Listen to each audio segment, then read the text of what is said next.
करण Verma unplugged के आज के एपिसोड में आप सबका स्वागत है। देखिए, जो ये US Israel versus Iran tension चल रही है, इसको जरा समझना बहुत जरूरी है।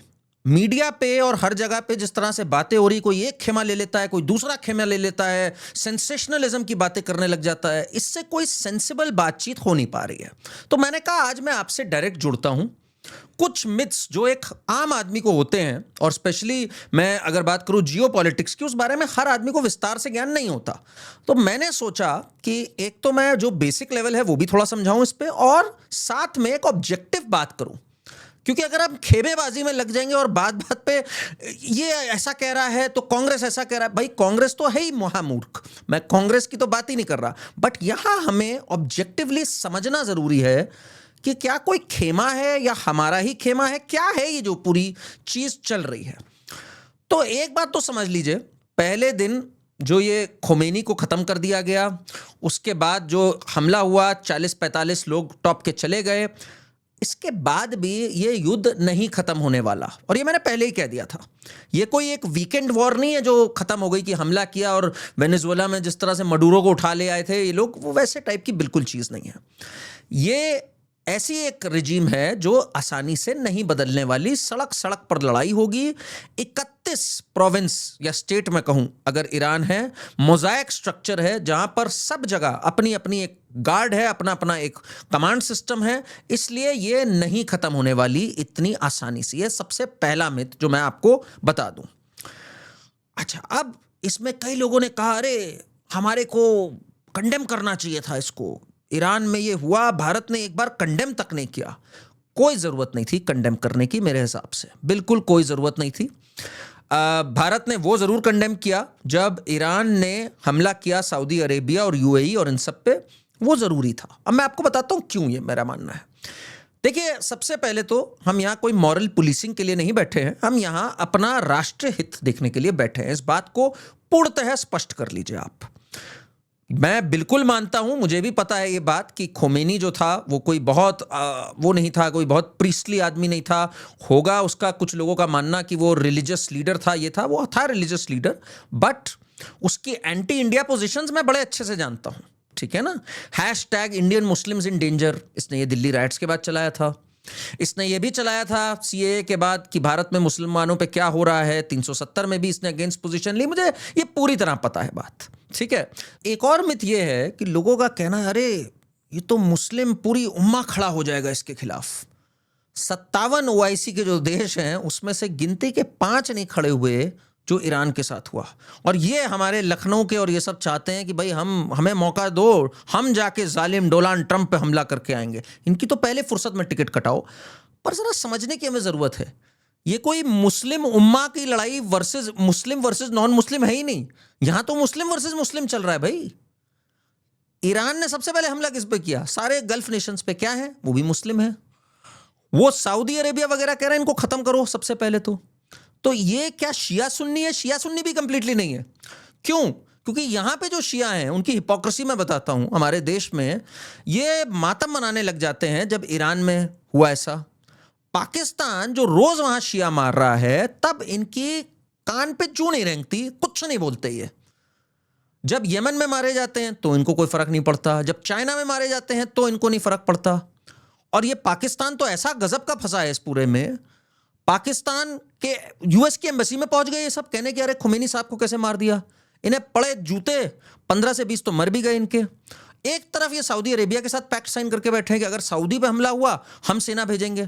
तो कर दिया भाई, ईरान ने तो हमला सऊदी अरेबिया पे और सारे ही देशों पे कर दिया। तो क्या पाकिस्तानी वहां फौज भेजेंगे? तो ये जो पूरा मुस्लिम उम्मा वर्ल्ड है ना, ये बड़ा कंफ्यूज है, क्योंकि उम्मा कुछ रह नहीं गया है अब। ये खुद ही एक दूसरे के कपड़े फाड़ रहे हैं और खुद ही के सबसे बड़े दुश्मन बने हुए हैं। इसलिए ये मिथ आप हटा दीजिए कि ये मुस्लिम वर्सेस नॉन मुस्लिम है। कतई नहीं, ये मुस्लिम वर्सेस मुस्लिम है। तो मैं जरा एक और मिथ बस्ट कर दूं जो बाकी लोग कहते हैं अरे ईरान से हमारे 2000 साल पुराने रिश्ते थे।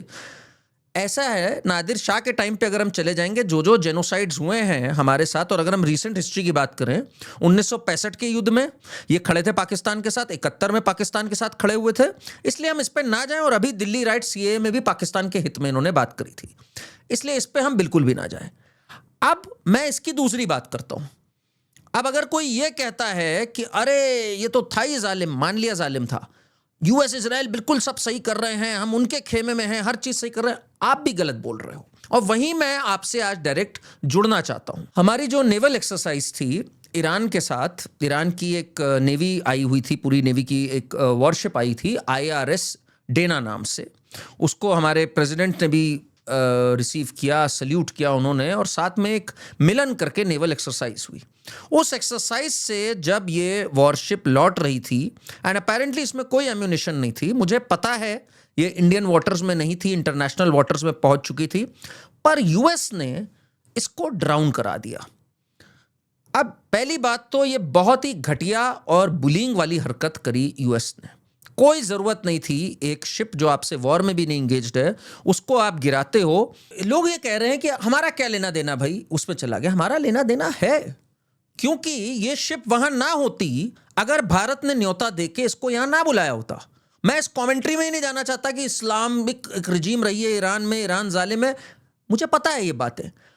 अगर आप हमारे यहां से लौटी हुई एक शिप को ड्राउन करते हो तो ये आप हमारी सेंसिटिविटीज के साथ खेल रहे हो। You had no business doing this.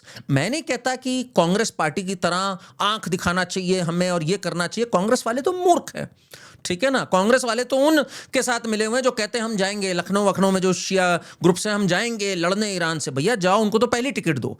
पर कांग्रेस की मूर्खता को असाइड रखते हैं हम जरा। अगर आज अमेरिका ये लिबर्टी ले रहा है कि हमारे यहां से लौटी हुई एक शिप को आप ड्राउन कर देते हो जो हार्मलेस है, तो America is crossing a line. इसका एक टर्स, एक ठंडा रिस्पॉन्स हमारे से जरूर जाना चाहिए इनको। मैं नहीं कहता प्राइम मिनिस्टर द्वारा जाना चाहिए या हाईएस्ट ऑफिस से जाना चाहिए, पर इंडियन नेवी की तरफ से कॉन्डेमनेशन जरूर जाना चाहिए था। हमारी तरफ से एक कॉन्डेमनेशन, एक स्लाइट कॉन्डेमनेशन 100% जाना चाहिए था। यू नीड टू नो कहां हमें लाइन खींचनी है। इसलिए किसी भी इकोसिस्टम के लोग अगर कह रहे हैं हमसे क्या, वो मूर्खता भरी बात कर रहे हैं यहां पर। मैं इसलिए नहीं बोल रहा हूं क्योंकि हम वासुदेव कुटुंबकम में विश्वास रखते हैं और हमारे लिए अतिथि देवो भव है ना। मैं इसको from a position of strength बोल रहा हूं। आज अगर हम इतने पे चुप रहे, नेक्स्ट स्टेप होगा आप हमें कमांड्स देना स्टार्ट कर दोगे। आज यूएस ट्रेजरी जो स्कॉट बेसेंट है, उसका क्या ट्वीट है, we are allowing India to buy oil for 30 days from Russia. अरे तुम होते कौन हो हमें अलाउ करने वाले भाई। इस टाइप की स्टेटमेंट्स पे हमारा भी एक रिस्पॉन्स जाना चाहिए। अब जिससे पहले आपका क्या आप राहुल गांधी की तरह रिस्पॉन्ड करना चाहते हैं? नहीं, मैं राहुल गांधी की तरह नहीं रिस्पॉन्ड करना चाहता हूं। वो मूर्ख है, मुझे पता है ये बात, मैं रोज टेलीविजन पे ये बात बोलता हूं। हमारा यहां एक रिस्पॉन्स इस तरह का जरूर जाना चाहिए, हमारा जिससे मन होगा हम ऑयल खरीदेंगे, हमें बाकियों से ज्ञान की आवश्यकता नहीं है। इस लाइंस पे अगर हमारा रिस्पॉन्स नहीं जा रहा है, we are emboldening someone to dictate terms to us. ये बिल्कुल भी सही स्पिरिट में नहीं है। हैविंग सेड दैट, मैं एक बात कहूंगा, prime minister Modi, the foreign ministry is doing a great job. Because बहुत एक टाइट रोप चल रहे हैं हम लोग, बहुत ज्यादा एक टाइट रोप चल रहे हैं। इसलिए हल्का सा इधर पे आप इधर निकल जाते हो, उधर पे आप उधर निकल जाते हो। अब मैं कुछ चीजें क्लियर करना चाहता हूं आपको। सब बहुत बोल रहे हैं, कई लोग, मैंने देखा हमारे कई मित्र हैं, राइट विंग इकोसिस्टम के भी मित्र हैं, रिजीम चेंज होनी चाहिए ईरान में रिजीम चेंज होनी चाहिए। रिजीम चेंज इंडिया के लिए सबसे बड़ा डिजास्टर होने जा रहा है। इस बात को आप समझिए। पहली बात तो मुझे लगता नहीं रिजीम चेंज आसान होने वाला है, रिजीम चेंज होगी ही नहीं, ये मेरी प्रिडिक्शन है। 31 प्रोविंस है, अमेरिका का दम निकल जाएगा उनसे लड़ने में। ऑलरेडी दम निकलना शुरू हो गया है। आज आपने खबरें देखी होंगी, सऊदी अरेबिया में क्या हुआ, उनकी ऑयल रिफाइनरी पर धमाका हुआ, बुरा हाल हो गया। बहरीन में क्या हुआ, उनकी एलपीजी रिफाइनरी पर हमला हुआ, बुरा हाल हो गया। CIA के ऑफिसेज, पोस्ट, सब पे हमला हो रहा है, इनकी बेसिस पे काफी तबाही मची है इनकी। सो मच सो कि इनके कई जो पूर्व सैनिक हैं वो ये कह रहे हैं कि हो सकता है यूएस कहे इंडिया से पोर्ट से परमिशन मांगे कि हमारे को रिफ्यूलिंग दीजिए। ऐसा अभी हुआ नहीं है, ऑफिशियल स्टेटमेंट आ गई है, बट नौबत ये आई हुई है कि जब आपकी बेसिस बुरी तरह डैमेज होने लग जाए तो आप कहां जाओगे। ईरान के पास काफी फायर पावर है, गेट दिस क्लियर।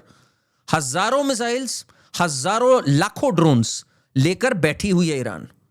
हर चीज न्यूक्लियर नहीं होती है। जो उनके पास फायर पावर है और जो ओल्ड स्टॉक है, अनबिलीवेबल है। And they have been ready for this war for 40 years। तो ये जरा समझने की आवश्यकता है हमें, हम कैसे बात कर रहे हैं। कहीं पे भी अगर हम इमोशन से स्वय हो जाते हैं कि अरे हमारे को ईरान को त्याग देना है, अमेरिका हर चीज सही कर रहा है, इजराइल हर चीज सही कर रहा है, हम गलत रास्ते पर हैं। अब इसमें जो मिथ्स हैं, मैं चाहता हूं एक एक करके मिथ हो। सबसे पहली बात तो ये समझ लीजिए, regime change is a disaster for India. इससे पहले जो ये आयतुल्ला की रेजीम थी, जो क्लरिकल हेड था वहां का, जिसको पूरी आईआरजीसी, मैं अगर कहूं Iran revolutionary guard corps report करती थी, इससे पहले कौन सी रेजीम थी वहां पे? शाहज की, ये शाह पहलवी और ये सब जो थे, टोटली एंटी इंडिया थे। ये इतना एंटी इंडिया थे कि आयतुल्ला तो कुछ भी नहीं है उतना, आयतुल्ला से तो फिर भी कहीं ना कहीं हमारे इंटरेस्ट कन्वर्ज किए थे। तो इसलिए इस मिथ में आप बिल्कुल भी मत रहिए कि रेजीम चेंज बहुत कमाल होगा। उल्टा एक बात आप समझिए जरा, यहां पर ईरान और पाकिस्तान का जो बॉर्डर है आज वो टेंस रहता है, क्योंकि पाकिस्तान में शियाओं के साथ बहुत जुल्म होता है। शिया मुस्लिम मारे जाते हैं वहां पे, हजारास की जो शिया कम्युनिटी है उसका प्रोसिक्यूशन हुआ है टाइम टू टाइम। और ईरान क्योंकि शिया हेड रहा है, एक शिया बहुल मुल्क रहा है सबसे बड़ा विश्व में, ईरान ने हमेशा क्लास लगाई है पाकिस्तान की इस चीज को लेके। हमारे लिए ये एक रीजनल बैलेंस के तौर पे कमाल की चीज है। ये बैलेंस चला जाएगा अगर ईरान में एक यूएस पपेट स्टेट आ गया तो। बिकॉज एक बात आप समझ लीजिए, और ये दूसरी बड़ी बात मैं बता रहा हूं आपको, US will always be pro Pakistan. आपको अच्छी लगे बुरी लगे, ये एक सच्चाई है। चाहे वो 7th फ्लीट भेजना हो 71 में, और पाकिस्तान के क्यों नहीं वो फेवर में होगा भाई, वो आपके फेवर में होगा। उसे पता है आप एक थ्रेट हो। पाकिस्तान तो एक यूजफुल डस्टबिन उसे मिला हुआ है इस क्षेत्र में। और 100% जो ईरान पे भी अभी हमला हुआ है उसमें पाकिस्तान की बेसिस यूज हुई हैं। Pakistan is a dustbin for US, जो वो यूज करेगा अफगानिस्तान पे नजर रखने के लिए, आप पे और हम पे नजर रखने के लिए, चाइना को इक्लिप्स करने के लिए, और ईरान पे नजर रखने के लिए। इसलिए यूएस हमेशा पाकिस्तान को खड़ा रखेगा। इमेजिन करिए जरा कि पाकिस्तान और फिर ईरान, पूरा एक प्रो यूएस रेजिम कॉरिडोर यहां बन जाए। ये ग्रेटर पाकिस्तान बनकर के निकलेगा and it will be a nightmare for India. आज जब हम बात कर रहे हैं, ईरान और पाकिस्तान में इतनी टेंशन रही है बलूचिस्तान को लेकर भी, बिकॉज बलूची इस दोनों तरफ है। यहां पर तो बलूचिस्तान है जो पाकिस्तान से अलग होना चाहता है, और एक जमाने में सेपरेटिस्ट स्ट्रगल ईरान में भी हुई है। सियास्तेन और बलूचिस्तान में बलूचीज वहां पे भी इंसर्जेंट ग्रुप थे। 2 साल पहले 2024 में ईरान ने टारगेटेड स्ट्राइक्स तक करी across the border in Pakistan. Pakistan ने पलट के हमला किया ईरान पे बलूचीज को लेकर। उनका कहना है वहां का प्रॉक्सी गड़बड़ कर रहा है, उनका कहना है बलूचिस्तान लिबरेशन आर्मी ईरान से ऑपरेट कर रही है। This is the kind of tension जो हमें चाहिए। पाकिस्तान एक बॉर्डर पे इंगेज रहे। हम नहीं चाहते पाकिस्तान सारी रिसोर्सेज लेके और अमेरिका भी कहे चलो ईरान निपट गया, अब इंडिया को निपटाते हैं हम।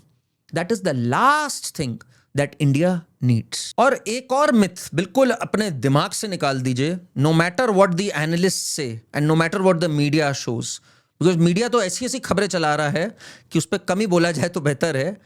Iran is not losing this war any time soon. इसको लिख लीजिए आप। ये एक लंबी जंग चलने जा रही है, और ऐसे में हमारे लिए और बहुत सारे स्ट्रेटेजिक ऑप्शंस हैं जो देखने होते हैं, और आपको ये बातें पता होनी चाहिए। स्ट्रेट ऑफ हॉर्मुज जिसकी बात चल रही है, जिसको ईरान ने पहले तो कल कहा गया ब्लॉक कर दिया सबके लिए, आज क्लैरिटी आ गई है। ये केवल इजराइल, यूएस और यूरोप के लिए ब्लॉक है, हमारे लिए नहीं ब्लॉक किया है अभी, चाइना के लिए भी नहीं ब्लॉक किया है। आप बात समझ रहे हैं? ईरान से हम नहीं चाहते हमारी दुश्मनी हो भाई। ईरान में 1000 कमियां हैं, 1000 कमियां यूएस में हैं, हमें सबसे बैलेंस करके चलना होता है। तो Iran is allowing our tankers to come through, it is allowing कि हमारा ऑयल आए वहां से। आपको पता है कितना करीब करीब हमारा तेल आता है उस क्षेत्र से? करीब करीब 2.5 मिलियन बैरल्स अ डे। हमारा 55% क्रूड ऑयल अगर मैं बोलूं तो मिडिल ईस्ट से आता है। करीब 45% 50% इसी रास्ते से आता है हमारा। तो ये जब हम इस तरह के आंकड़ों की बात कर रहे हैं, हमें बहुत कॉशन से चलना है। साथ में हमें अपनी एनर्जी रिसोर्सेज को डाइवर्सिफाई करना है। रशिया से हमारे पास हमेशा से ऑप्शन है, वो तो हम लेंगे ही लेंगे। साथ में और भी ऑप्शंस है हमारे पास। यूएस कह रहा है हमारे से लो, अफ्रीका में कई जगहों पे बात हो रही है, बट हालांकि वहां से the voyage time is going to be very very large. तो हमारे लिए एक प्रॉब्लम है। हमने इसमें अच्छी तैयारी भी करी। 25 दिन का हमारे पास ऑयल रिजर्व है, जो क्रूड ऑयल की बात करूं, और बाकी पेट्रोल डीजल का भी 25-25 दिन का है, तो करीब 70-75 दिन का हमारे पास है स्ट्रेटेजिक रिजर्व्स। बट अब एक लेसन है हमारे लिए कि ये जो यूएस की रेजीम है, इसने जो हरकत करी है, कभी इसको नजरअंदाज मत करिए। मैं नहीं कह रहा यूएस से आंख भिड़ जाओ, हमारी हिम्मत नहीं है अभी ये करने की, but at the same time don't let it take advantage of you. कि ऑयल जब हम कहेंगे रशिया से, तो आज उसने जो स्टेटमेंट दी कि we allow you, there should be a terse response to this. हमारा जो शिप डाउन हुआ, जो ईरान का शिप डाउन हुआ, उस पर एक टर्स रिस्पॉन्स आना चाहिए कि वो हमारा गेस्ट था, that no business doing this to a harmless ship. साथ में हमें अब जरूरत है, and this is a very important point, हमें जरूरत है ब्रिक्स को स्ट्रेंथन करने की, हमें जरूरत है एससीओ को स्ट्रेंथन करने की। यूएस को एक रिस्पॉन्स अब जाना चाहिए। हम नहीं कह रहे कॉन्फ्रंटेशनल रिस्पॉन्स, पर दबे जुबान में एक रिस्पॉन्स जरूर जाना चाहिए, वेदर दे लाइक इट और दे डोंट लाइक इट। इस साल ब्रिक्स की प्रेसिडेंसी भारत कर रहा है।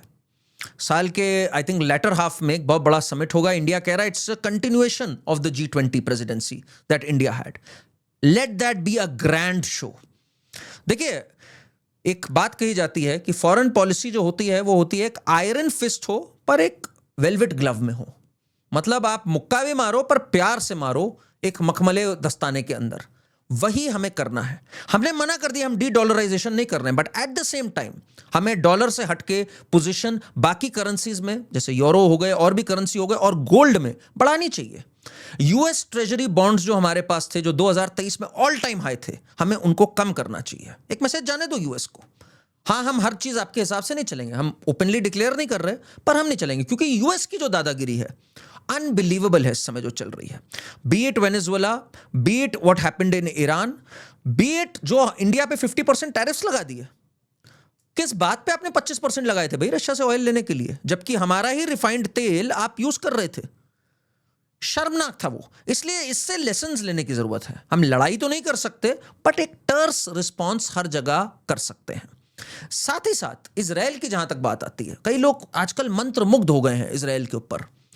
इजराइल ने हमारी मदद करी है, इसमें कोई शक नहीं है। 71 में भी करी, 99 में भी करी, अभी हमने जो ड्रोन्स यूज किए ऑपरेशन सिंदूर में वो भी इजराइल के थे। We should tread with caution, and yes Israel is a friend, but don't let a friend sit on your head. कोई भी परमानेंट फ्रेंड्स नहीं है यहां पर। आज Israel is literally taking along US, और उनको ऐसा उनके सिस्टम्स में इन्फिल्ट्रेट कर रखा है कि यूएस ऑलमोस्ट वो कर रहा है जो इजराइल चाह रहा है।